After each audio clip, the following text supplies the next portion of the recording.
ఒక్క ఎకరం 177 కోట్లు పలికింది. ఎస్, మీరు విన్నది నిజమే, అక్షరాల 177 కోట్లు. అంటే ఇది ఆల్ టైమ్ రికార్డ్ అనమాట. ఇంతవరకు ఇండియాలో ఎకరం ఇంత కాస్ట్ పోయింది ఎక్కడా కూడా లేదు. ఇంతకుముందు కోల్కతాలో ఉండేది.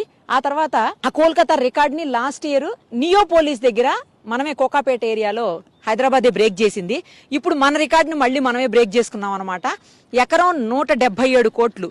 ఈ ఏరియాలో ఉన్నటువంటి సుమారుగా 7.67 ఎకరాల్లో ఉన్నటువంటి భూమిని వేలం వేస్తే దాదాపు 1357 కోట్లు 56 కోట్లు వచ్చాయి గవర్నమెంట్ కి. అలాగే పక్కనే ఇంకొక 11 ఎకరాల బిట్టు కూడా ఉంది, అది వచ్చేసి 140 కోట్లు ఎకరం పోయింది. అంటే అది కూడా దగ్గర దగ్గర 1300-1500 కోట్లు దగ్గర దగ్గర. సో ఇది అది కలుపుకుంటే మొత్తంగా 3100 కోట్లు. అంటే గవర్నమెంట్ రిజిస్ట్రేషన్ వాల్యూ కూడా చూసుకుంటే మొత్తం కలిపి 3100 కోట్లకి